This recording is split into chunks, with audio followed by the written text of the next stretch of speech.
So ayan mga amigo, naka-ready na po ang aming lamesa para sa mga bata.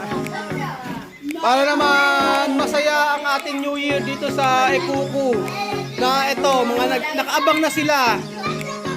1, 2, 3! Kome! Kome! No tocar! Oy! No tocar! No tocar! Yo saber cuando tú tocar esto. Si misma talaga palaban eh. Oh.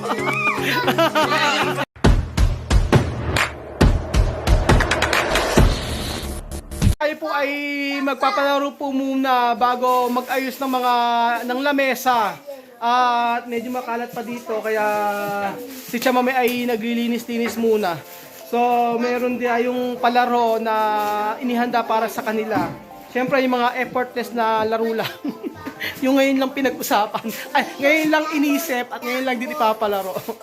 Kadalasan po ganito dito kapag nagpapalaro ako, kagaya ng mga Yuka Challenge na yan, biglaan po yan. Walang paghahanda.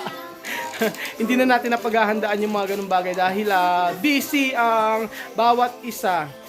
So, ayan, ang mga maglalaro ay po si Bubuye. Oh, mas patangkad pa sa akin. Habla Manigong Bagong Taon. Manigo Bagong Taon. Papito, si Papito.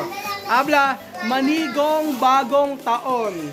Manigong Bagong Taon. Oh, syempre si Westy, hindi mawala si Westy dito. Oh, habla Manigong Bagong Taon. Manigong Bagong Taon. Ayan, Ben, Nakio. Habla Manigong Bagong Taon. Manigo, bagon. Matangkad pa sa akin.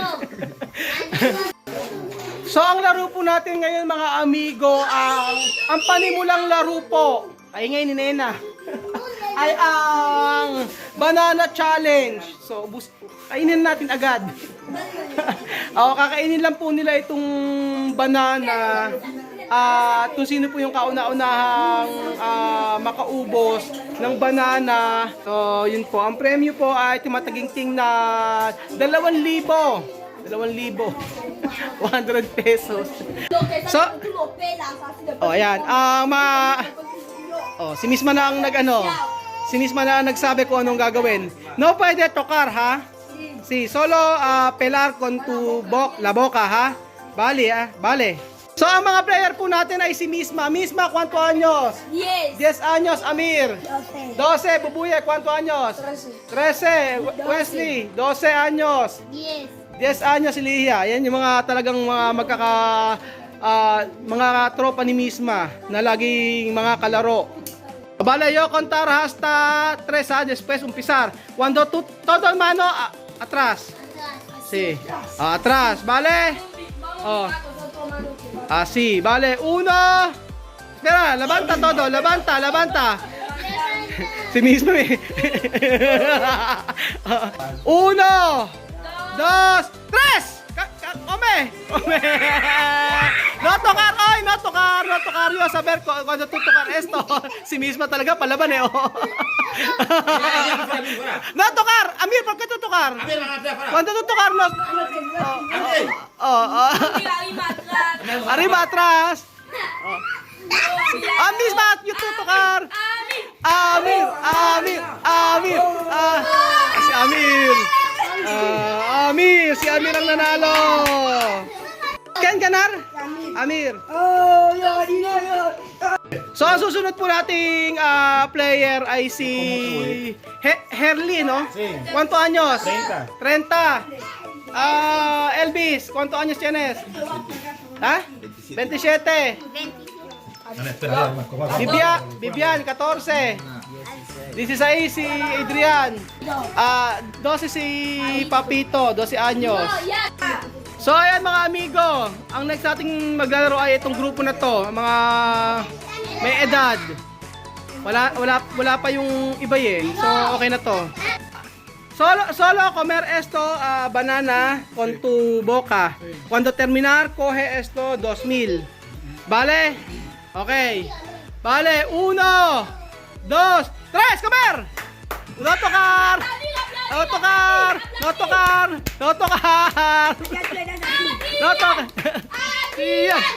Adrian. Adrian! Adrian! Papito! Okay! ¿Qué pasa? ¿Tú no comer? ¿Qué tú? Ya estuve comiendo ya, vino, pero este es rápido. Ayan o, busog na busog. Oh. Ayan. So ayan na po yung mga prutas na nabili namin. At si Amir kinakain na. Mira Amir, la boca. Dayan, ikos ahí.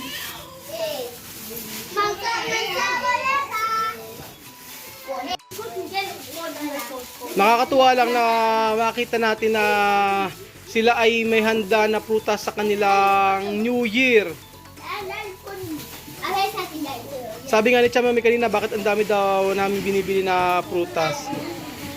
Sabi ko, ganyan ka ako sa Pilipinas kapag New Year. Bumibili ng mga prutas.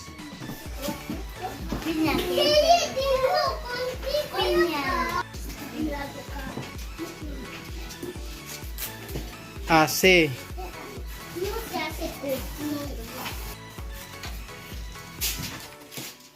So marami na naman pong mga batang matutuwa ngayong araw.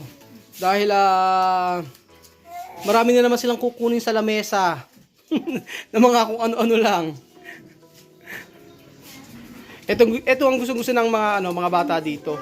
Yung merong mga mula nung may nag-birthday dito tapos naglalagay tayo sa lamesa, talagang inaabangan nila. Hindi sila umuuwi hanggang hindi na uubos yung laman ng lamesa. Ito lang yung inaantay nila. At saka yung palaro. Wesley, tú sabes esto? Ito liya. Esto plum. Ajá. ¿Y estos tú saber? Kiwi. Oh, kiwi. Alam ni Wesley. Wesley, cuando tiene fiesta de Año Nuevo, tu mamá a comprar frutas? ¿No? ¿Qué tú preparar? Nada. ¿Y tú, Ligia, cuando hay fiesta de Año Nuevo, tu mamá a comprar frutas? Suele comprar cosas ¿Qué cosas? como ¿Ah? caramelos. Caramelo así, pero frutas no. Sí, no suele comprar también manzanas. Tu mamá a comprar manzanas. ¿Tú sabes esto? Esto kiwi. Kiwi. Esto plum. Plum. Esto manzanas. Esto peras. Peras. Esto naranja. Oh, Mahmoud. Ayan ka na naman sa ilalim eh. Oh. Ayan ka na naman sa ilalim eh. Oh. Nakakatuwa si Mahmoud. Mga moves ni Mahmoud oh. Oh, come. Yan ang style ni Mahmoud eh. Yung nasa ilalim ng lamesa tapos bigla na lang dumudukot. And then meron tayo rito mga sitsiriya. Mga patatas ba to? Pinalalagay ko sa baso para mamaya madaling ipamigay. Tulabar mano? Oh. Nagugas naman sila ng kamay.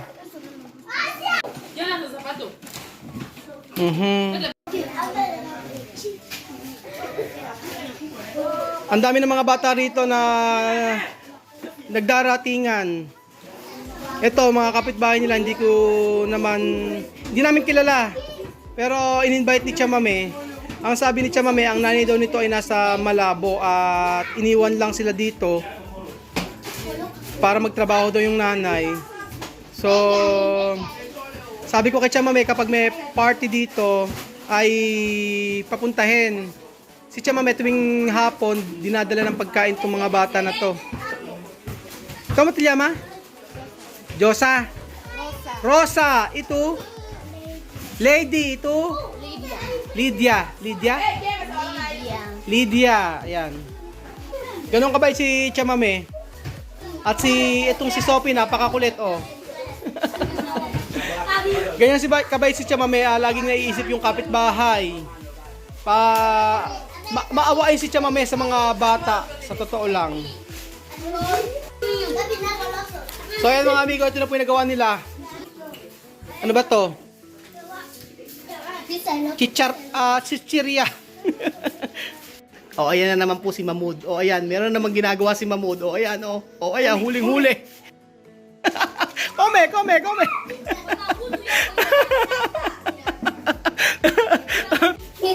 So ayan, meron naman pong mga bata dito.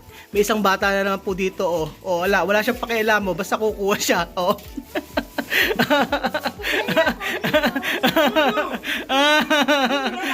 Nakakatawa.